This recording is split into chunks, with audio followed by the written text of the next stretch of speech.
Right, good morning, everybody.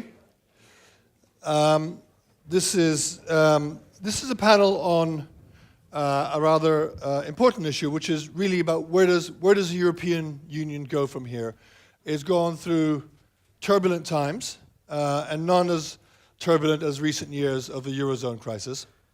And after a crisis in which the leaders of Europe have been able to arrest the financial crisis, we still have a deep a deep economic crisis. Growth is still very low, and some countries are in or close to depression or negative inflation, and you have extremely high rates of unemployment in parts of Southern Europe. And the voters will have a chance to express themselves this month on what has happened. I think the results could be rather difficult. But before I do that, because one of the notable things, or sad things, or worrying things about the European elections is that turnout has declined continually ever since direct elections to the European Parliament were instituted in 1979, going down from about 62% turnout to 43% in 2009. And Slovakia is a remarkable country for many reasons, including the fact that it has had one of the highest rates of GDP growth since accession. But the other record is that it has the lowest rate of turnout of any country of the European Union in the European elections. So I just wanted to do with a very simple show of hands is how many of you are sort of EU citizens in here? Just raise your hand, okay. And how many of you will vote? Oh, that's pretty good.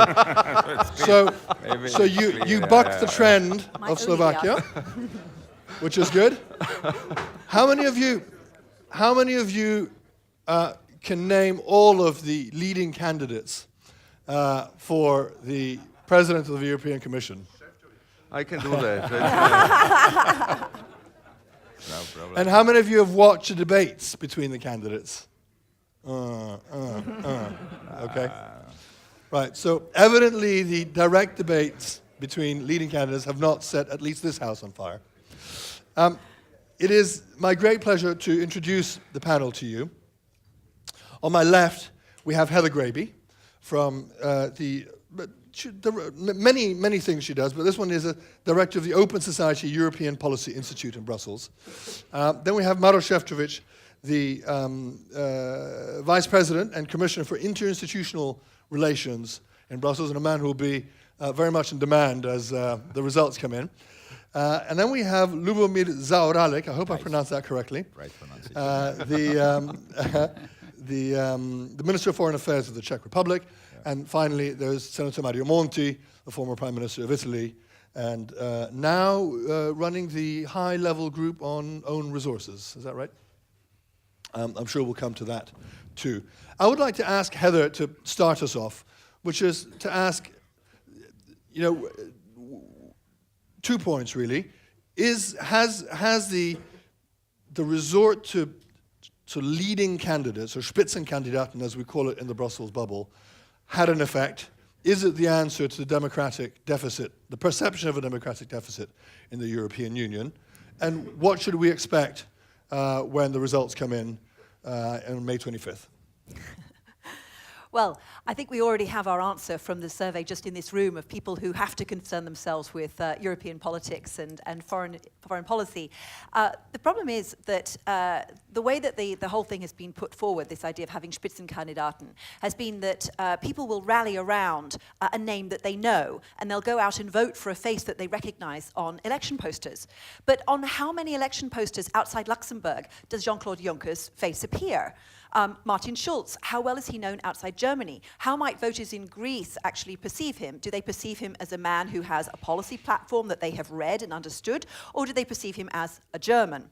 So the problem with the Spitzenkandidaten is that this new process that the European Parliament has proposed for putting forward candidates for the Commission President has not been matched by pan-European campaigns where these candidates have really become known. It's true they've done some debates. It's a good thing to have debate in the EU. But when people go to the polls, they're still going to be voting for national candidates. And my main concern is that this focus on these candidates and who might get the top job has actually distracted attention from the things that voters really care about, which is how are we going to get out of the economic crisis and get ourselves onto a sustainable footing? How are we going to deal with increasing inequality and division in Europe? And most importantly, for this audience in particular, how are we going to deal with the crisis in Ukraine and Russia? And all of that has been rather obscured, actually, rather than enhanced by the candidates, because the candidates are primarily federalists of quite traditional views in Brussels. They're very well known in Brussels, but they're not really representing a broad spectrum of opinion as we see in European society. And the risk is that when people, instead of enhancing the process, when people look at these candidates, they'll say, okay, I want a real change. I'm going to vote for Mr. Farage or Madame Le Pen or the more of the extreme groups.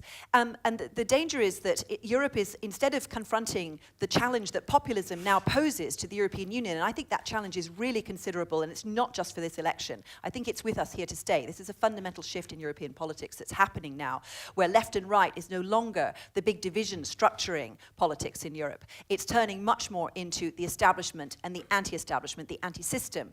But instead, the system is just reconfirming itself, rather than going out and saying, there are new answers, there are other ways of dealing with the problems and the challenges that you, the citizen, are concerned about. So I fear it's just a very big distraction, and we will come to regret it, especially if it also causes an institutional crisis after the election. And Heather, what do you think will be the effect if Marine Le Pen comes first in this election, or UKIP come first in Britain, or indeed Geert Wilders comes first in the Netherlands? What effect does that have on Brussels and on national politics? Well, it's very likely that in 3 of the largest member states, the UK, France and Italy, as well as a number of others, including the Netherlands, the leading candidate, the party that wins the largest number of votes, will be a populist party, which is, they vary a lot. I don't want to generalize too much because these populists are of many different stripes, but they're generally speaking anti-EU, anti-immigrant, and they are in particular, they're positing a big gap between what they claim as we, the citizen, whom I, the populist, represent, and they, the elite. And it's this erosion of trust in political institutions, not just at EU level, but also at national level, which is the big challenge that they pose, because they're telling citizens, you can't trust these people who are running your country and running the union.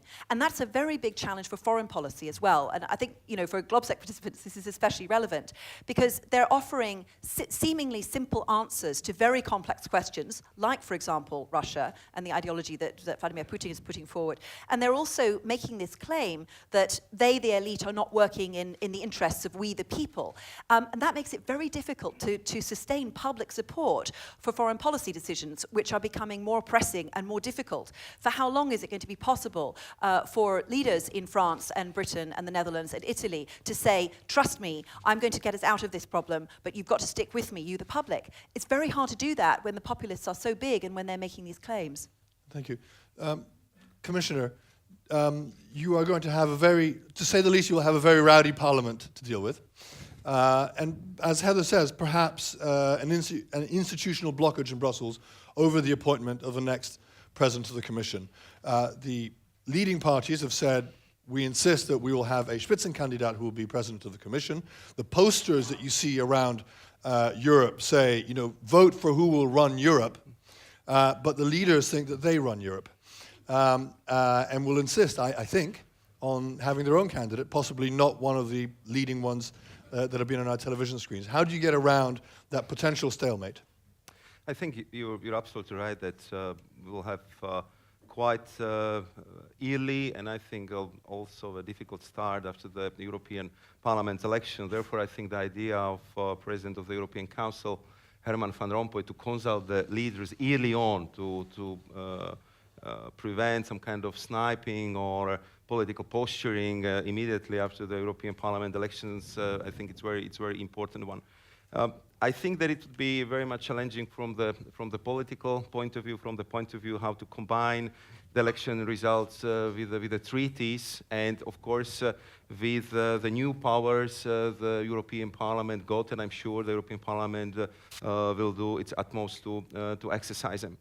From one point, I have to say that there are the rumors that the Spitzenkandidaten are not those who are preferred by all the leaders in Europe and by all in the European Council. There is one big difference. This time we will have, or there is no need, no obligation to have a unanimous decision. It would be the QMV, qualified majority decisions by the members of the European Council to actually appoint one, even though I know the European Council, especially in these very sensitive issues, prefer to decide by unanimity, that all the leaders are on board. At the same time, I think that it would be, I think, hugely disappointing for the whole election process, for the people, if we just, let's say, announce on Tuesday, okay, there have been elections, okay, we have Spitzenkandidaten, but we do not like any of them, and we suggest this particular person. So if this happens, so then I think that next time around we will have even bigger problem with the turnout, because we just simply say that, okay, I mean, there have been elections, we've been telling you a lot about the Spitzenkandidat, and I agree with Heather that it's not as framing debate among the leaders as we thought a year ago this would be. Why this was proposed in the communication by the Commission, because it came out in all the Eurobarometer polls as the question what would help to get more people to cast the ballots in the European elections. So we do it for the first time. It's still kind of an experiment, and I have to say that the issues of the national laws, which are very much differing from country to country, on how to elect the MEPs, members of the European Parliament, and combine it with the pan-European debate. It's not an easy one, and this is definitely one of the sphere where we have to work. So the institutional debate will be rather important. Just maybe a couple of quick dates, which would be the crucial. As I said, 27th of May, the first debate among the leaders in the European Council. Then 1st of July, the new European Parliament will constitute itself, and I know that even before this date there are already dates set for putting together the new leadership of the Parliament, the committees, the institutional framework, but also this discussion would take place. But I'm also pretty sure that the European Parliament would insist on strong democratic legitimacy of the new President of the European Commission, and they will insist that it must be the person who can get the majority vote in the European Parliament. So if you allow me the last comment on this, because Heather touched upon it, and I think she's very much right, that we have the rise of populist parties. I would say that we have even more dangerous phenomenon. We have extreme nationalists, which are really riding very high in the polls. For the first time since we joined the European Union, we have such a part also here in Slovakia, and we of course have to confront it. But I think that the issue is, and I see it right now, that a couple of weeks of the pre-election campaign won't change of 5 years of neglecting these issues.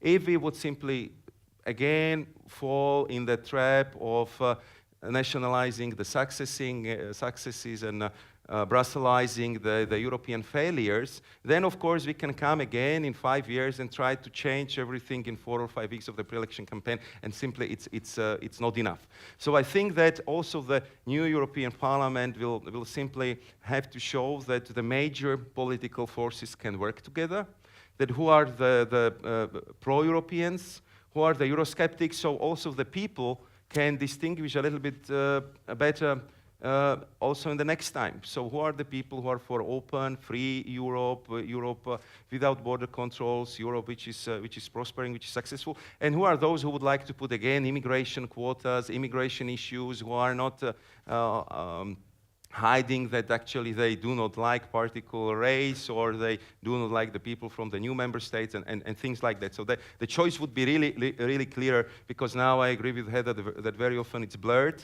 and very often it's blurred not only on the European but also on the national level. So I'm sure that I see many colleagues here from the European Union. We would have pretty hectic summer, that's for sure. So very quickly, when will we have a new president of the European Commission, before or after the summer?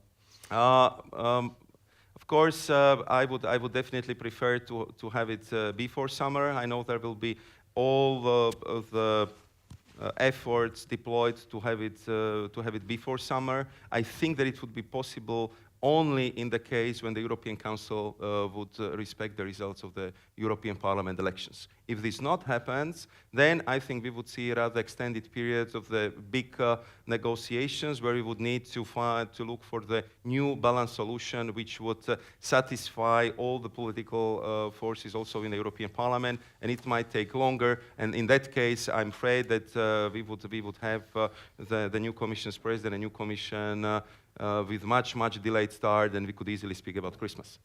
So, as I had want to jump in. And yeah. all of that is assuming, of course, that there's a clear majority. Because at the moment, the polls are neck and neck between the Socialists and Democrats on the one hand and the European People's Party on the other. There could be something of a hung parliament, as it were. If there's not a clear winner, then who is the Spitzenkandidaten that they will put forward? Yeah, I think that if we really would like to follow the results democratically, so those who get the most votes should get the first chance to try to form the majority in the European Parliament, as it would happen in the national politics. But here, of course, it's much more complex because you need to have not only the European Parliament, but of course leaders of all member states on board. Thank you. Minister Zaoralik, you represent a country that actually seems to be going against the trend of anti-system, anti-EU parties. Your own government has volunteered to sign the fiscal compact. Seems to want to come back into the mainstream after a period in which the Czech Republic seemed to be Britain's closest friend in Euroscepticism. Tell us what you see in this project that still makes you want to be part of it. Maybe, good day. Maybe it's last time and urgent time to join right now. Allow me to mention a few figures on the beginning. If I take maybe in last century, in 1950, European continent represented maybe 20% of world population. During 100 years, after 100 years, in 2050, it's probable that we will represent only 7% of world population. And similarly, when I take gross global product, world product, if I compare situation in 1950, European countries represented in 1950 maybe 20% of world global product. Now it's probable that in 2050 we will represent only 7% of world global product. And that's why I am convinced that it is now very important what we will do right now. And that if that functioning EU for me is something like prerequisite, a precondition for survival. And I can imagine that if we will continue with this anti-European mood, it will mean that there will be no impulses from Europe in the future, no incentives, and there will be no enlightenment, no emancipation from Europe. And that's why it seems to me so important to change position in Czech Republic and make something to help us to create really strong, unified Europe. Maybe it is also a question why now Russian media propaganda is so successful. And it seems to me also interesting because in answer is big that maybe in Europe it is also in some corners very fertile land and very good terrain for this propaganda. And I'm convinced that we have to start also with this fundamental discussion, not only what Europe do we want, but maybe also what does it mean to have non-EU. And I'm convinced that we need to elaborate some new narrative for Europe now before election.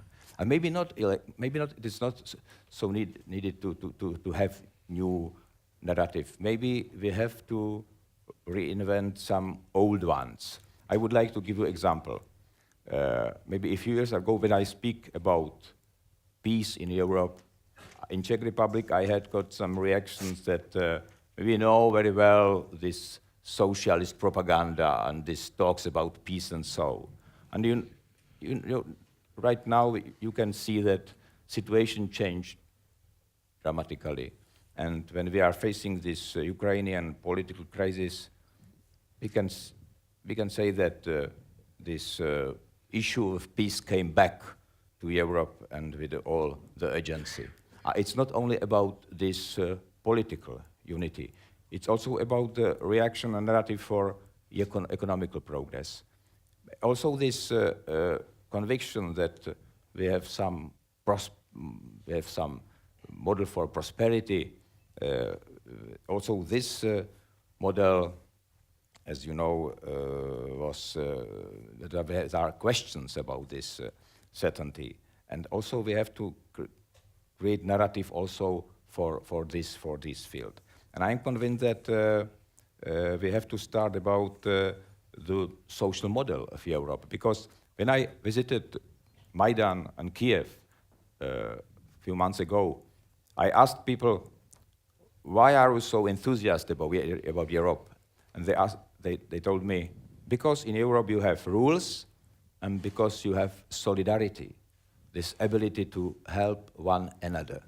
And it seems to me also a very important part of this new narrative, maybe the old one and the reinvent new narrative, that we have to speak out this, what was maybe one of the main points of attraction of Europe, the socially comparable experience. Social cohesion is one of the reason which made Europe so attractive place when as many people want to live. And for me, I would like also start in Czech Republic with this discussion. And what we need to support, we need to support real economy, not only speculative economy. We need to reinstating the hope for young generation. It is of primary importance to give chance to young generation.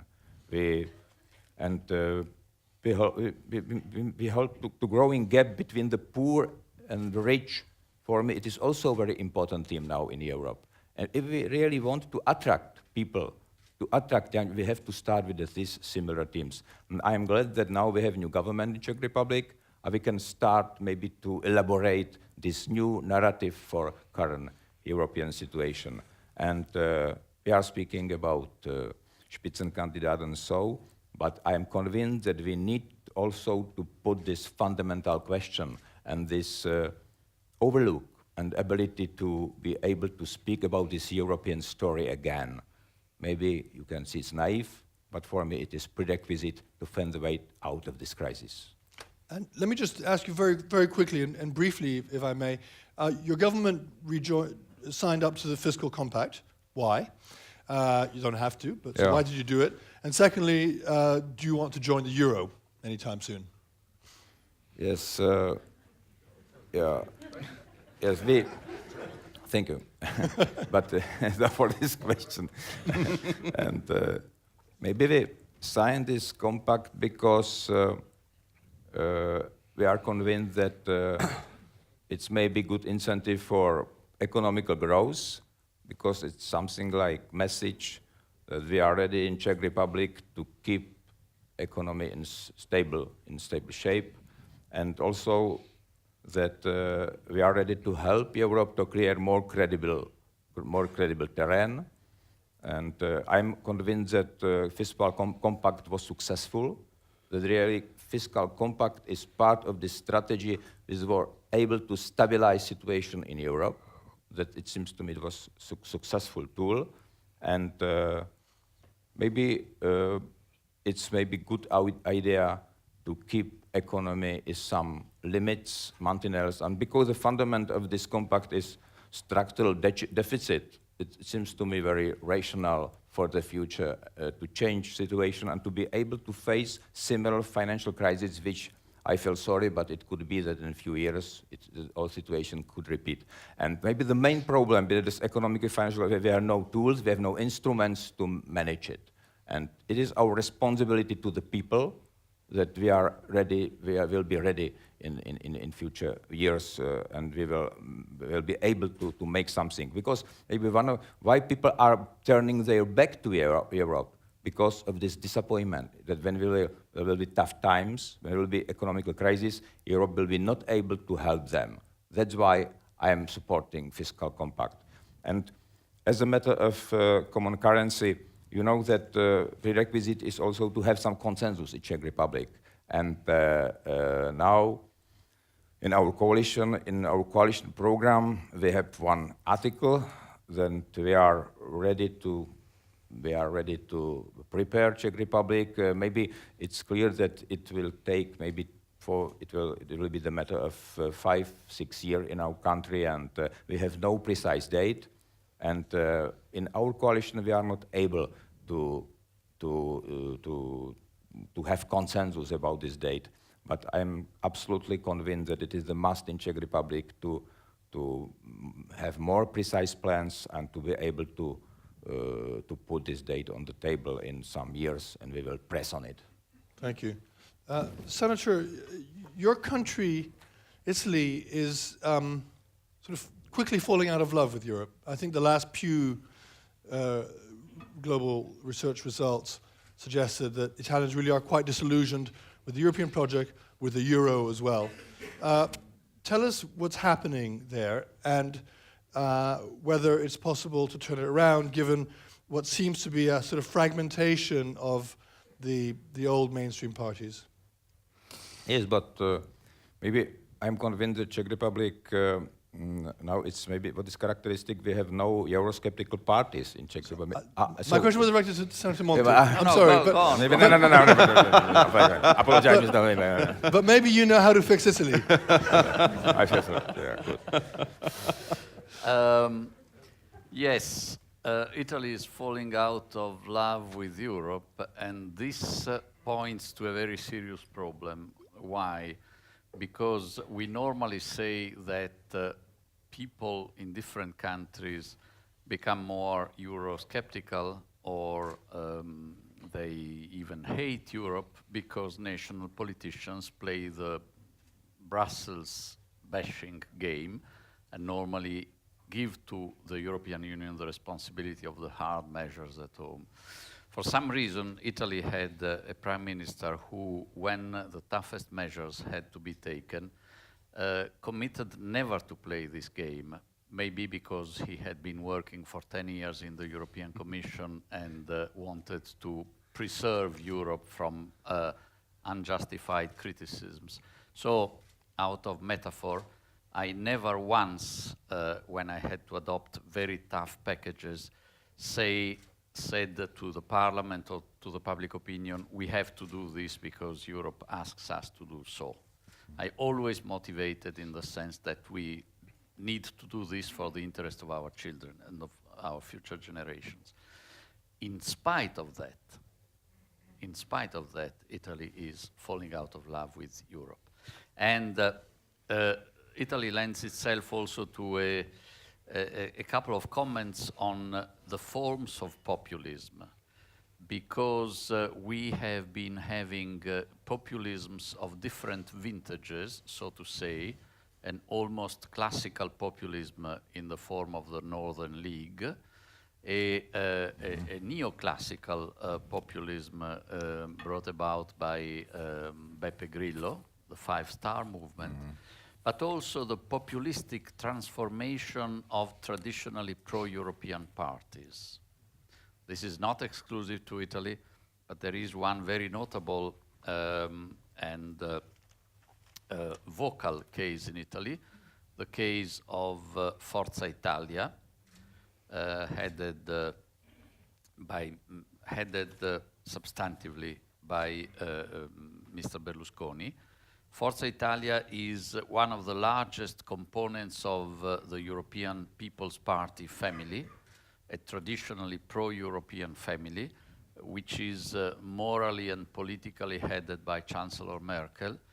The main target of Forza Italia's campaign in the European elections now is to hit Merkel and Europe and the euro for all the economic and social difficulties of Italy. So we see the contagion effect. And the other comment I'd like to make on populism is that I would call it the populist paradox. Somebody characterized, I believe you, Anton, or Ether, characterized populism as the anti-establishment against the establishment. Now, anti-establishment is rendering, this will be seen in a few years, an immensely great service to the establishment.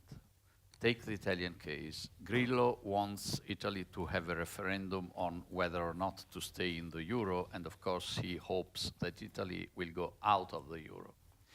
Now, he and other people in his movement are too young, not so much he, but most people in his movement are too young to remember what Italy was before the euro. The euro apparently is a single currency, apparently is a technical phenomenon, but it is much deeper than that. And politically, the euro meant simply that some discipline was, for the first time, imposed, voluntarily because we wanted to enter the euro, imposed on the political establishment to limit its abuses.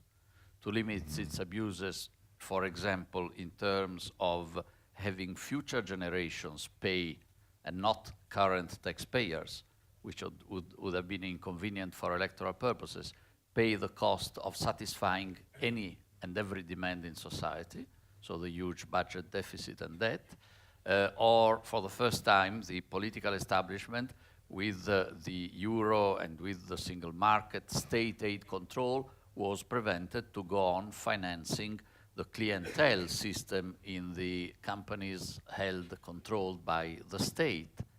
So I believe that if the anti-establishment movement were fully successful, and Italy were supposedly to go out of the euro, who would pay a perennial hymn of gratitude to the populists would be the establishment, which finally could go back to being the traditional, polluted, corrupt, clientelist, undisciplined political establishment. Thank you very much. Can I ask you to try and answer the question, our homework question on the panel today, which is, what Europe do we want? Let's start with you and come back That's this me? way. Yeah. Well, In a few sentences, if at all possible. I know it's a big question, but I give want me 2 or 3 priorities. Let me say three very slogan-type things. One, I want a more political Europe. I am supposed to have been a technocrat. I was impressed, having taken part for 18 months to the meetings day and night of the European Council. I was impressed by the absence of politics there. A lot of politics and arm twisting on the modalities with which and the timing with which to save countries. I was delighted that mine did not need to be saved. But no political discussion at all. I once proposed to President Van Rompuy that once there should be a specific session of the European Council devoted just to a brainstorming among us on populism in Europe. That was 2 years ago. Nobody talked about populism, but we were producing policies, and lack of explanations in pedagogical terms of those policies that we were producing that unfortunately did contribute to the explosion of populism. And Van Rompuy was very much on this line, and he had the idea of once indeed calling a meeting on this, but then Greece, Cyprus, etc., then I believe now Ukraine, but I'm no longer there, and this political discussion is not taking place. So I would like a Europe where the top politicians also have occasionally political discussions and not just discussions on things that, with all due respect, their finance ministers know at least as well as their bosses. Secondly, I want a Europe that works on two bridges. The bridge between North and South, and the bridge between, that's a real bridge, between the UK and the modest rest of us in the European Union. The bridge between North and South means how to generate more growth in Europe while sticking to the culture of stability generated in Germany and voluntarily imported by each of us through the various treaties, from the Rome Treaty to the Lisbon Treaty. We all have stated that we want a highly competitive social market economy in Europe. Now, is it possible to have a new cohesion between North and South along this line? Yes, it is possible. The South has performed much more than the North has so far recognized in terms of embarking on budgetary discipline and also in terms of starting, at least, structural reforms. So the two pillars of what we want European economies to do. The North is rather pleased that the South has started to do this, but still is not ready to recognize this practically through some changes in the attitudes and policies of the North. What would be those changes? Certainly not allow the South to be complacent about budgetary discipline, because we have to stick to that forever and ever. But the North should and could do two things to avoid that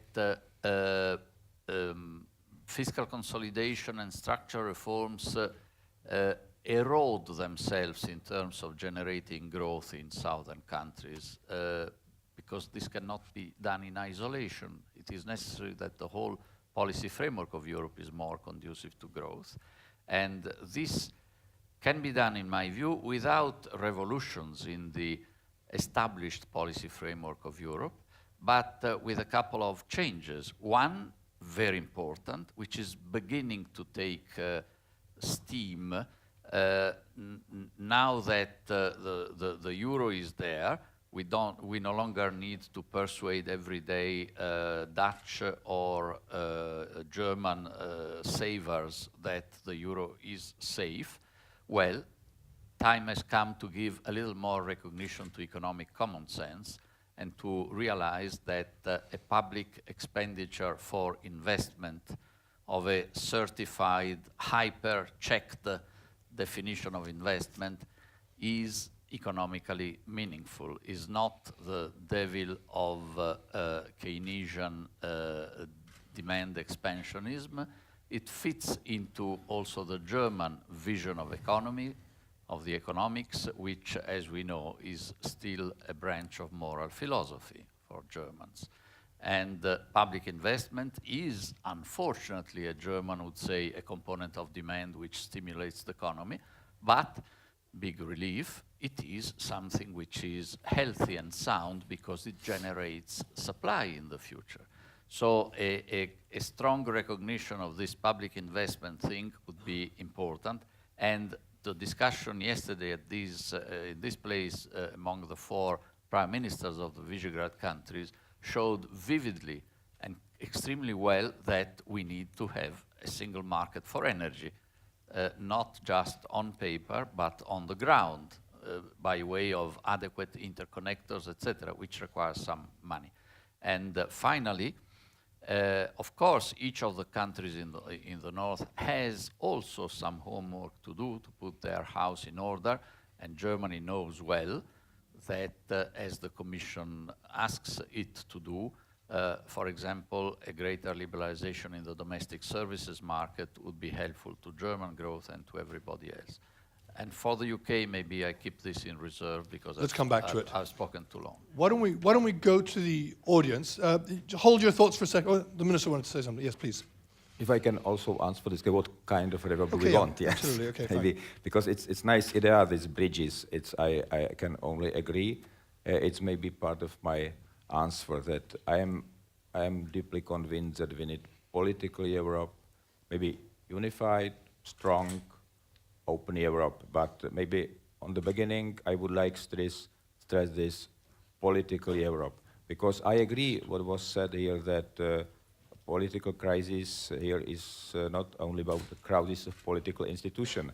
We are facing the crisis of whole politics, and it's interesting that, for example, people have no confidence not only also to national governments, and maybe in Czech Republic they are supporting common security and foreign policy in Europe, for example, and it's a good example. And we have to speak about it with people, and we have to be part of this common discussion about politics, and not only about European politics general, but European discussion is part of this way out of this crisis.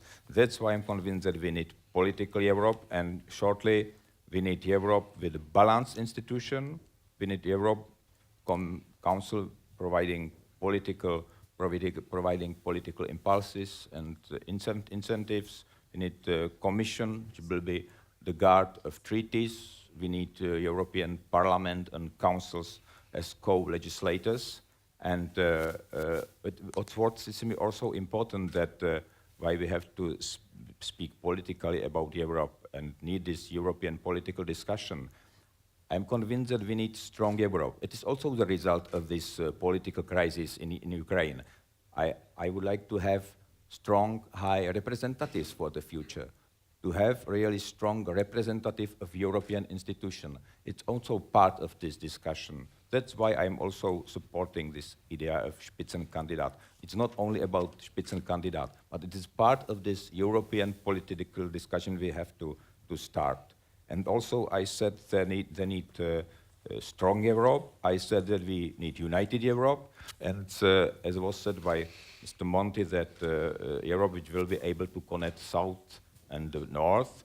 And also I would like to, I'm fear about possible splitting of Europe between Eurozone countries on one side and countries which maybe are obliged but now have no euro. I would like to see this inclusiveness also in future years and to keep this inclusiveness for the future. It's also what I mean when I speak about unified Europe. And maybe the last point, I would like to speak about open Europe, because I know now it's difficult to speak about to keep our door open, but if we need now internal consolidation, it's true. But on the other hand, it seems to me important to have EU as beacon for other Eastern European countries for the future. It's also part of my imagination and thinking about Europe, and that's why I would like to keep also this item. Thank you. The Commissioner wants to make a comment. I saw that there are all the questions, so I'll try to be very, very short, just a couple of slogans. I would like to see and to have Europe open, democratic, free, and global. What I mean by that, it's open. One aspect was just mentioned by Lubos, but another aspect under the openness, I also see more transparency, how we adopt the decision, how we can explain them to the people, how they can feel connected to the decision-making process, and I think that's the role for all of us who are working on national level or in Brussels. More democratic, here I believe that what we'll see as a next big evolution would be much more involvement of national parliaments, national civil societies getting involved in European discussions, because I think we see it with the sharing of more competencies on the European level. Very often they are touching the areas which been just 2 or 3 years ago considered as a 13th or 14th chamber of national sovereignty. So it's pretty natural that you see the national parliaments, national civil societies waking up and wanting to be part of that EU decision-making process. And I believe it's a good thing because it will make the Europe more democratic. Why I'm thinking about the freedom? Because I see that now the freedoms we got so quickly used to, also here in new member states, they are just simply under attack. When I see the agenda of UKIP in UK or Madame Le Pen in France or the discussion in Netherlands, so these are clear attacks on the freedoms which we thought are here, are not questioned, and are not going to be discussed in the more because we simply have them. And I think that we still need to cultivate them.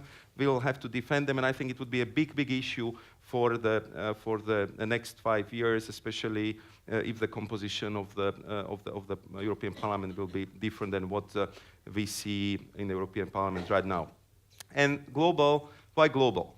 I think that the Europe has transformed itself a lot due to the pressure coming from the globalization. I think we've been a little bit overwhelmed by it. It came very quickly. We thought that we are doing extremely well. We are very competitive. But now if you have a situation that you can actually import any kind of service, any kind of product from anywhere on the part of this globe within just a couple of hours, it's clear that every single entrepreneur, every single research institution in Europe is competing globally. And therefore, I think we have to be part of this globalization discussion. We have to put our values, our views of how we want to see the world in coming years, because if we would not form the globalization, if we would not put the European touch on the globalization, globalization will form us, also with the things we do not like. And therefore, I think if we want to have influence and if we want to be the shaper of this very important process, I think we have to be strong and aware. And I believe that there are a lot of people outside in the world who would very much support the European vision of the globalization. Thank you. Thank you. Heather, you wanted to jump in, I think. Yeah, just very briefly, because I can see lots of people want to join in. For me, the key thing is a political Europe, but I would define it a bit differently. Political Europe, for me, is one that responds to the legitimate grievances of European society that we're seeing expressed in an illegitimate way by the populists.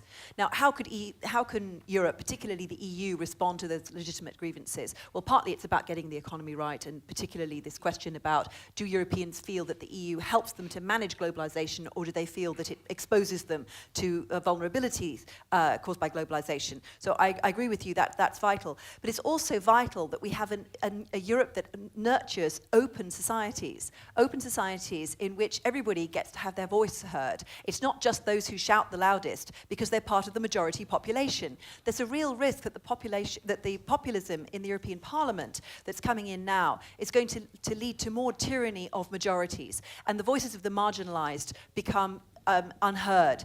And I think the marginalized include the Roma. This is still an absolutely enormous issue here in Slovakia, and for the 12 million Roma who live throughout the European Union, of LGBT.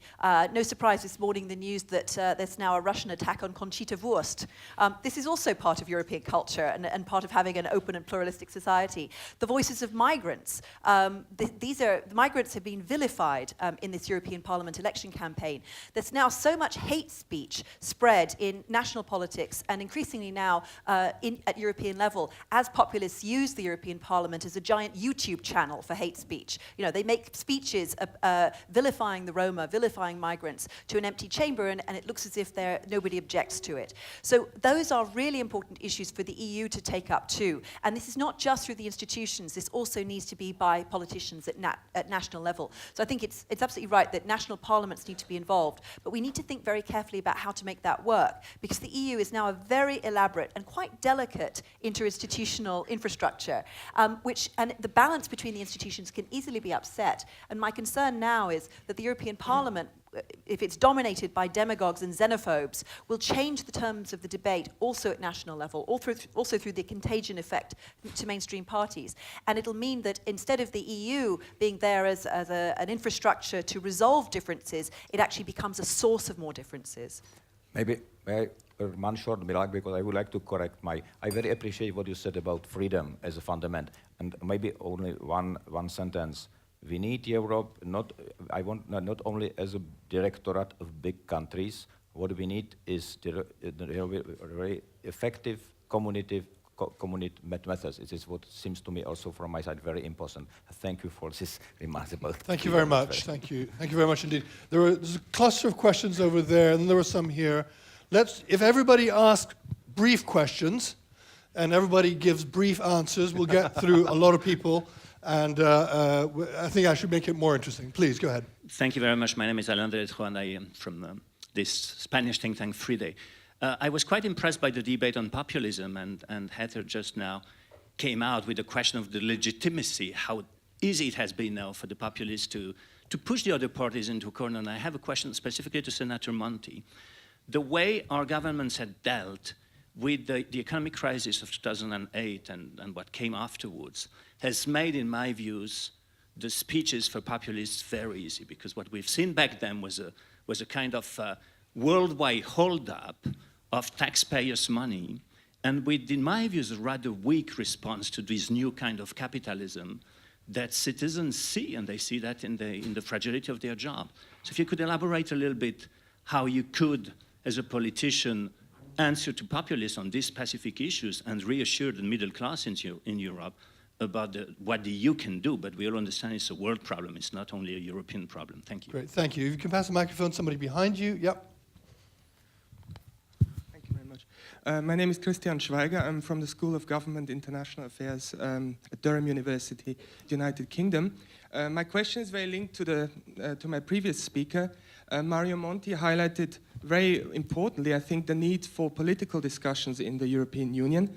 My question focuses on an area which is often neglected, but which interests me very much because I work on the political economy of the single market. We have very little debate about what the effects of what I would call Mrs. Merkel's stability union is on the discussion about democratic accountability in the member states. We all know that as part of the six-pack, we now have a situation, at least in the Eurozone 18 group, that the Commission is starting to evolve as an independent actor that might potentially be able to, it hasn't happened yet, but might potentially be able to say to governments and to democratically elected parliaments, we do not allow you to pass a budget, we want you to reduce welfare spending, we're not agreeing with your political agenda, essentially. And this will particularly apply to governments, as Mario Monti rightly highlighted, that want to address issues like social investment, social cohesion. So what does this mean for the future of the debate in Europe? How can we actually ensure that this sort of stability union, fiscal union, appeasing the market, is not used by Eurosceptics in a way that we say, well, this is becoming a more and more undemocratic Europe, where basically the elites are governing above the heads of the people, and the people perceive it as a union of the markets rather than a union of the people. Thank you. And the gentleman over here, please. Just pass the microphone on. Yep, right here.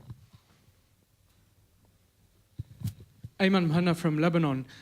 With the expected good result of the populist parties and the rise of populist parties in the EU Parliament, how much could it affect EU's foreign aid, development aid commitments, for example, the European Instrument for Democracy and Human Rights and other instruments to the Southern and Eastern Mediterranean specifically, given the unprecedented crises that are taking place in this region? Thank you. Thank you very much. Why don't we come back to our panel, and then I'll come over to this side.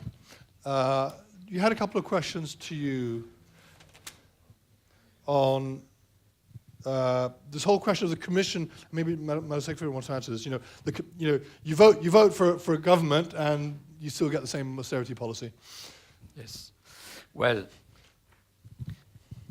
first of all, the financial crisis, the response to it contributed to the increase in populism, because indeed, and this is now being played in the electoral campaign, the whole of Europe plus the member states have given the impression, at the very least, of jumping in to save the banks much more than jumping in to help in difficult social situations.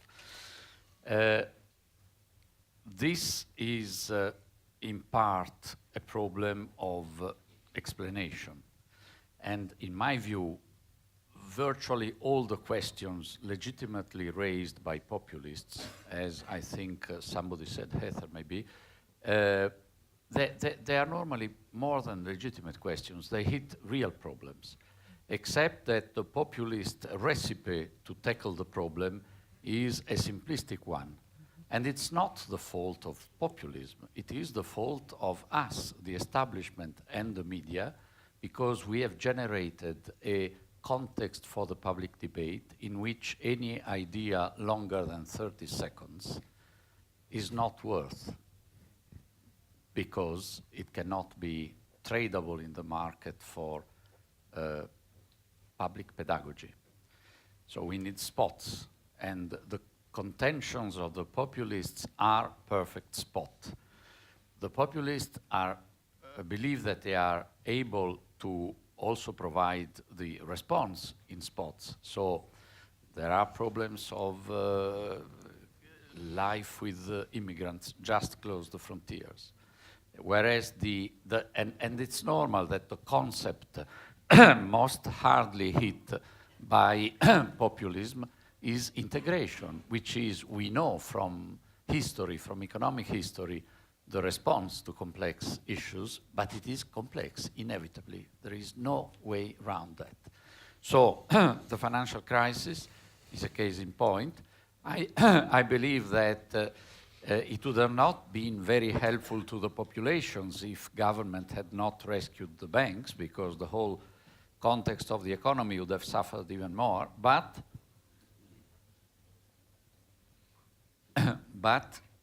what is perfectly true in my view is that Europe is not equipped to deal with the increased inequalities.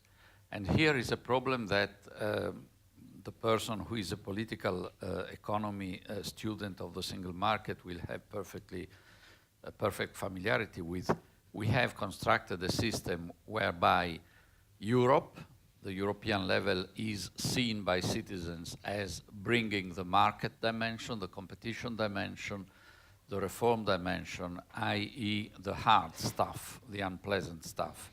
And governments are seen as providing the social, the soft, the helpful, the warm. And this, of course, erodes the sympathy of the public opinion for the market, the single market, which was at the basis of our construction, which after all was called the single market. Now, this is why I believe we do need a new deal, reconciling better the market and the social in the European construction. And that, in my view, does not go through a heavy social policy dictated from Brussels, as the UK fears, even when that does not exist at all, but is through some tax coordination, so that people do no longer perceive the integration of markets as something that through tax competition erodes more and more the tax burden on capital and on mobile enterprises, and by difference imposes higher and higher taxes on workers. So I believe that the European construction also needs to be completed in this dimension if we do not want it to be seen as simply a mechanism for the markets. Thank you. Heather, you wanted to answer one of the points? Just the question about the impact of the populists on the European Instrument for Democracy and Human Rights and other things. I think you're hitting on a really important point. The populists, even if they're, say, 20, 25%, even 30% of the MEPs in the parliament, won't be controlling force. But they could have a significant impact on issues like foreign policy because of the fact that the Lisbon Treaty has given the parliament new powers, both as a co-legislator, but also on funding. So populists can be very noisy, they can be very distracting, but they can also have a blocking power if they get together with other people from other parties who are, say, dissatisfied with the majority view on, for example, support for funding things like the Asylum and Migration Fund, or indeed instruments to support democracy and human rights in the EU's neighbourhood and further afield. And that really worries me, because at 25 or 30%, and with the capacity to form a political grouping in the parliament, the populists could be more than noisy and distracting. They could actually take seats on committees, maybe even chair a couple of the committees, and that can really start to affect the way the parliament works. We've got used to, since 1979, a parliament that is more liberal, more internationally minded, minded, more focused on democracy and human rights than the Council or the Commission, one that's really, it's almost like a kind of giant NGO lobby in some respects. Now, what if we have a parliament that's actually more racist, less interested in human rights, more conservative in the social sense, less interested in minorities, and more demagogical than the Council or the Commission? What kind of Europe are we going to live in then? We're looking at a very different complexion for this parliament, and I don't think anybody in Brussels is really thinking about that yet. There's still a lot of complacency among the mainstream parties. Oh, we'll have a grand coalition between the EPP and the S&D group. It won't really change anything. I think it could change a lot. I think we could be sitting here at GlobSec in 5 years' time at the next European Parliament elections saying, oh my goodness, how do we reduce the powers of this parliament? All right. Thank you. There's a round of applause for that one. And just a follow-up on that. As far as I know, the European Parliament controls the Commission because it has to give its confidence and can remove the Commission, as it happened already once. But is the only parliament in a parliamentary system that cannot be dissolved. Cannot be dissolved. So this creates an asymmetry that with a parliament of the kind that Heather was describing could be interesting to observe. Thank you. Do you want to take the last? There was one question about whether the Commission is too powerful. On the European semester, so-called country-specific recommendation, or the budget assessment. Actually, the question is, why the European Union, why the member states ask us to introduce the system? Because I think in the crisis we realized that we simply do not have the mechanisms or instruments strong enough to open politically sensitive issues in the national politics. One of the Spitzenkandidaten said that we know exactly what to do, but we don't know how to get elected once we have done it. And the reason is that, and it's pretty natural, and I was working for national government for many years, that if you have a very difficult structural reform to do, if you have to touch the pensions, if you have to touch the social infrastructures, if you have to touch the school system, of course you try to do it incrementally by small steps, or if preferably to postpone it for later. And the crisis showed us how vulnerable we are in the full plasticity, that how many accumulated problems do we have. And therefore the system which was introduced through the Commission's recommendation is actually opening what is very politically sensitive, what is very difficult, and what the government might have avoided if it could. But once it's on the table, once the discussion on these issues is then held with the other finance ministers or later on with the leaders, that problem gets into the political agenda. So I can tell you that when I was speaking in Bundestag about the social infrastructure, enough places for the small kids so more women can work, the eyes been like this, you know, why are these guys coming from Brussels to tell us this? It's very sensitive, it's our problem. Because I told them, look guys, this is exactly the system. Also, you support it, because you know that the political sensitive issues should be open on time before they become the big one. The same question when I was speaking about the need of a change for pension system in France. It was, as you can imagine, pretty lively discussion. What I think we should do here in the morning is to spend more time also with the national governments to formulate these changes, to think also from such a realistic point of view for how many big structural reforms one government has a political energy or authority to do within 1 year. When I spoke with the German government, they told me, look, I mean, we have our national agenda. You cannot ask us to do 5 huge structural reforms a year because simply even our well-organized government cannot cope with it. So can the countries with a small administrative capacity do all of them. I think we went through the crisis, so we need to make the headlines. I mean, in your countries, this, and this should be fixed. And now I think we have to work with the national governments. We need to work on the European level, how we can actually introduce it, how we can help the governments to change, to accomplish this transformation, and what is needed for getting away with that impression, which I very often feel in the national parliaments, that this is somehow imposed on the member states by Brussels, that we can do only through inclusive debates with the national parliaments, with the civic society, with the tripartite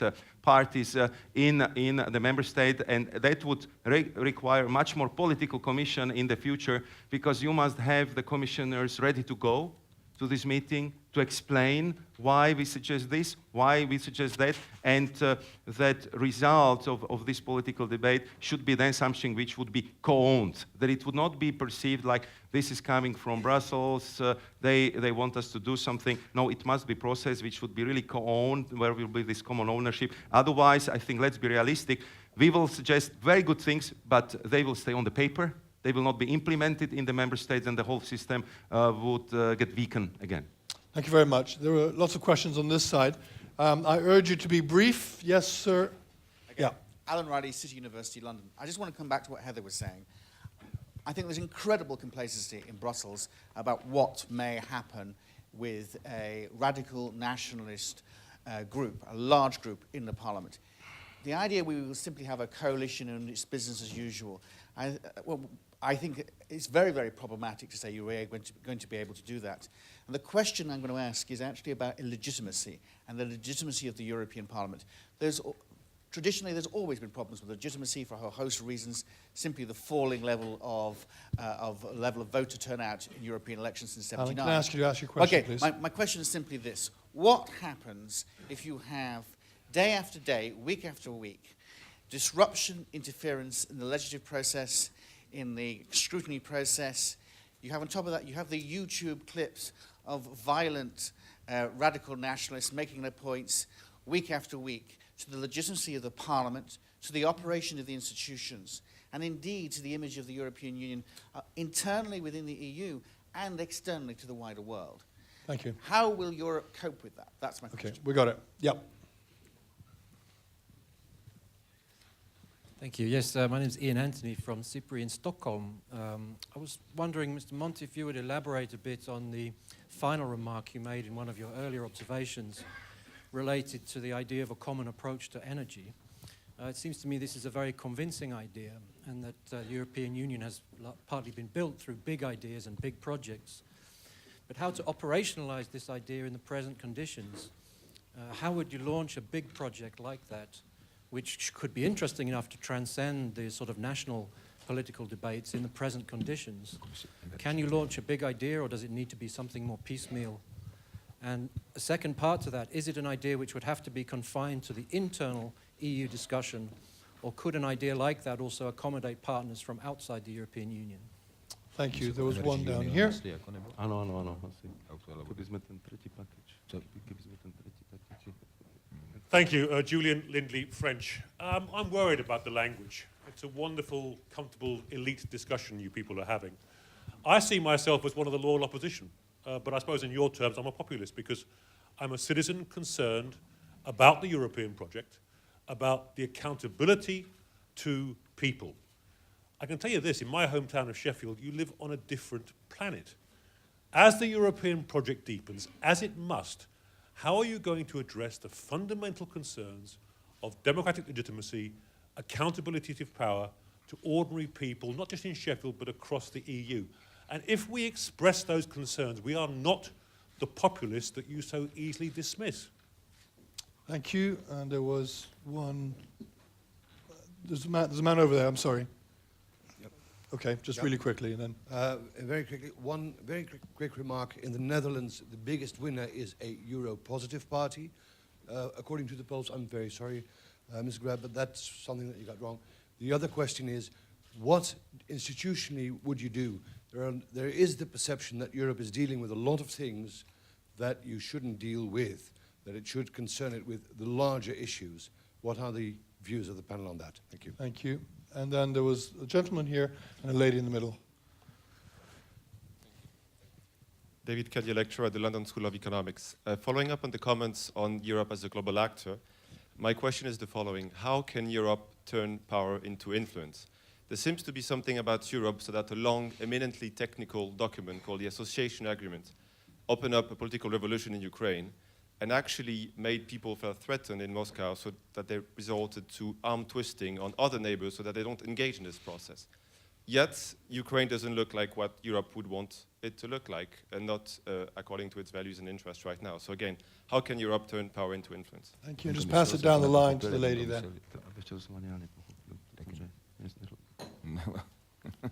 Hello, I'm Ina Veleva and I'm part of the Global Young Leaders program.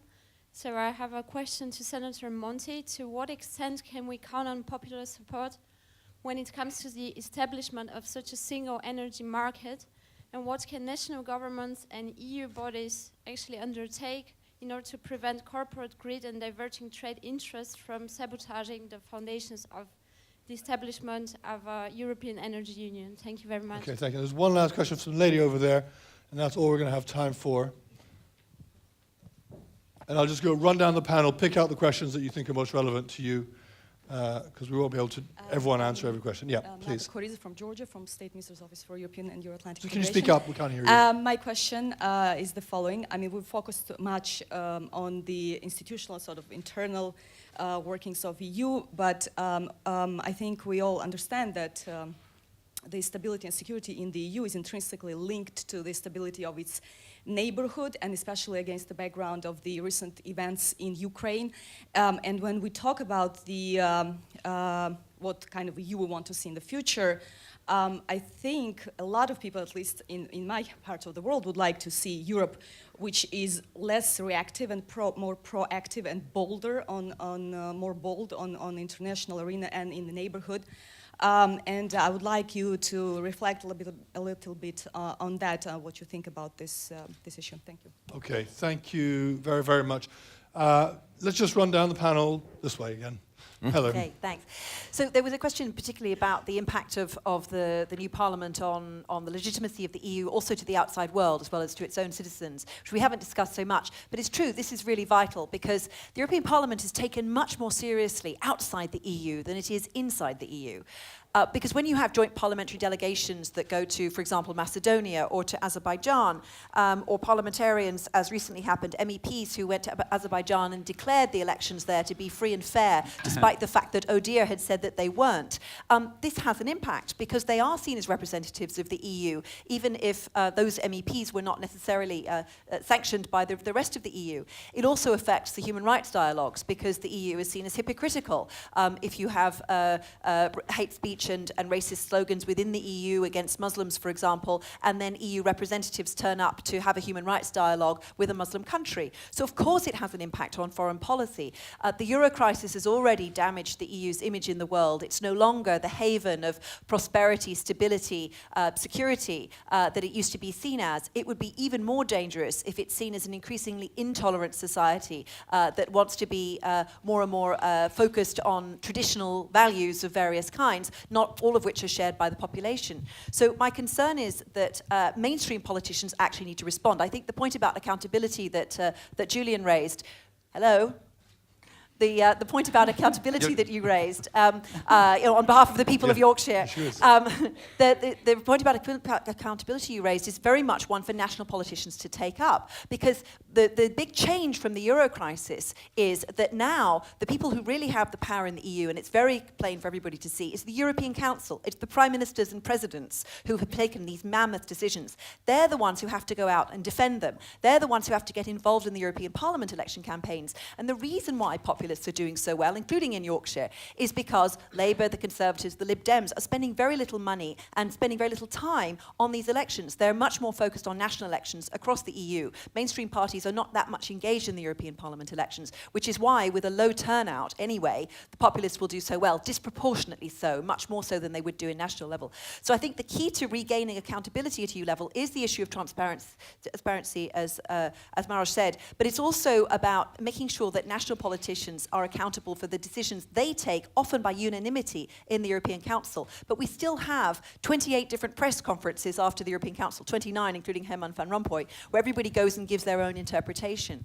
And 30 with the President of the Commission. Indeed, and soon I'm sure the President of the Parliament will have his own as well. There's no end to the proliferation of presidents in Europe. So I think that what we now need to focus on is making sure that people feel that they have a voice in the European Union, that there isn't just a proliferation of posts, it isn't just more jobs for the boys. And having more and more presidents doesn't make the EU more and more accountable. Instead, you need to take it right back down to the national level.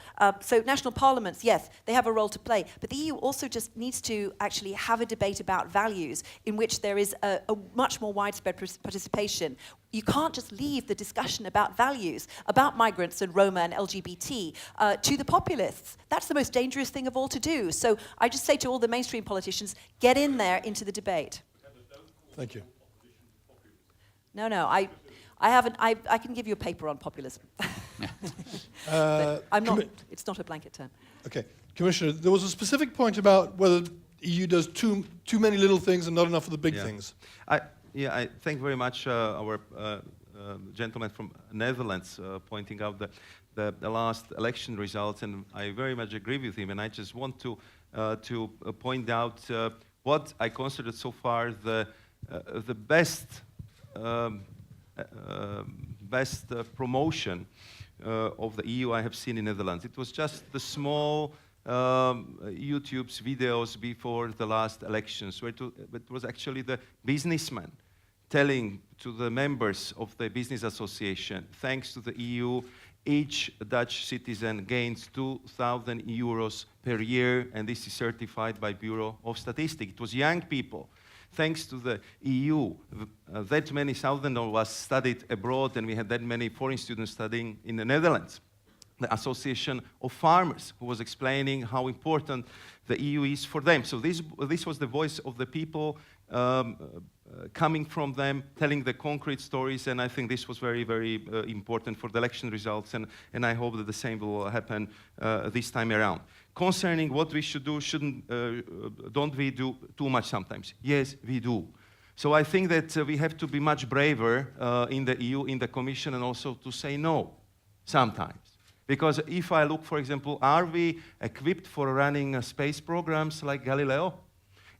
Why did we do it? Because the decision was taken that we need that program, we need Galileo system, nobody else was ready to take it on board, so we did it. So actually the economists, lawyers are now running the space program. It's fixed, it's working, but it was a hell of a pain to get it operational and to get it done. The same I can say, of course, about olive oil and many other things, where again, the southern European member states wanted to make sure that they're not losing too much income from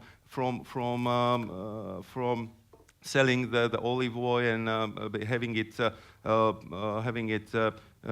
mistreated or falsified in the restaurant. Again, I think that the better decision at that time would have been, look, I mean, this is really the national level, national competence, use the consumer protection mechanisms, and that's better, because once the proposal was out, I mean, that was a viral story. We again looked like overreaching bureaucrats without any sensitive for the national legislative proportion. And it was bad for Europe, it was bad for the Commission, so I think that we should definitely be more brave to refuse some of these suggestions, and also to make sure that we are operating really only on the issues where we can clearly demonstrate that there is EU value added, that it's really clearly better done on the EU level, and that we are not trying to resolve everything. Even very often the initiative is coming from the member state to say, look, we are convinced that this is better done on the regional level, this is better done on national level, and sometimes have a debate on these issues, because if, as a gentleman from Netherlands was asking, when the Dutch government presented the papers on the competencies, we had very lively debate on it in the General Affairs Council. And what you see, again, it's quite interesting that for some member states, there are competencies which they would like to do better on national level, but the government representatives sitting next to him have completely different view on what should be kept on EU level, or what should be kept on the national level. So it requires the discussion, the viewpoints are different, but I think that the EU institutions should be braver at the beginning when some of these ideas, very often with, I would say, good inspiration, with a good intent, are put on the table, and simply to say no, we think that this should really be handled on the national level or regional level. Yes. Minister, do you want to pick up the point about why EU technocracy scares Russia? Yes, maybe I absolutely agree that we have to be able to say no. In my day, I participated in discussion in Brussels about European neighborhood policy, and I got feeling that everything is okay. We have good example in Tunisia, for example, maybe in Georgia, but I am convinced that maybe in opposite, everything is in flame. When I take Syria, Libya, and so Ukraine and other countries, it's a very difficult situation. I'm afraid that we are not able to speak about it frankly and openly. I have suspicion that maybe it was some failure when we used in our Eastern Partnership policy these tools which were used in Central East Europe, I'm in Poland, Czech Republic, Slovakia. We are trying to transfer these tools to other more East parties, and maybe we hope that it will be enough. But it seems to me now that these countries are much more intricate, much more, we need much more sophisticated approach. There are different stories, absolutely different stories, Ukraine, Armenia, Georgia, and other. We have to be much more complex, much more intricate, elaborate much more complicated strategies. And that's why I absolutely agree. We have to be more frank, and because what will be maybe prerequisite for the future success? To have concrete results. And we have to be able to put this concrete, maybe capping of roaming, capping of this concrete example from last day that we are able to capping the roaming costs and so. Yeah. But in very similar result also in foreign affairs policy, for example, to be able to show that we are able to correct, to change our policy when we see that it is disaster. It's prerequisite for the future. Thank you very much. Mr. Monti. Common approach to energy. European integration started out of this, as we all know. May 1950, the Declaration of Schuman. By the way, suppose for a second that the Schuman Declaration let France, Germany, Italy, and the Benelux put together their instruments of war, steel and coal, to make peace. Suppose that went to a referendum a few years after the war. 97.5% would have voted against. That has been the greatest act of the history of European integration.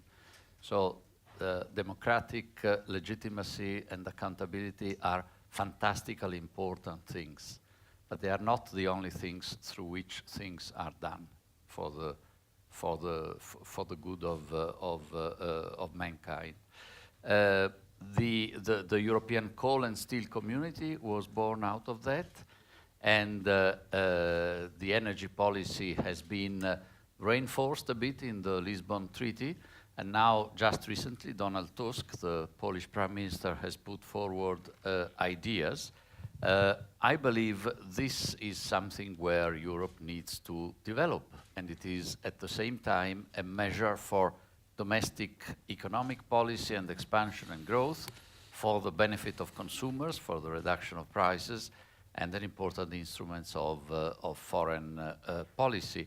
And another question on this issue asked, could there be public opinion support? I believe yes, because security of provisions is the difference between warm and cold, activity and inactivity of companies. And prices is the difference between high energy prices and lower energy prices do matter a lot to people. But very subtly, the question went on by asking, but if there is such a EU energy policy, how to prevent that it is captured by corporate interest?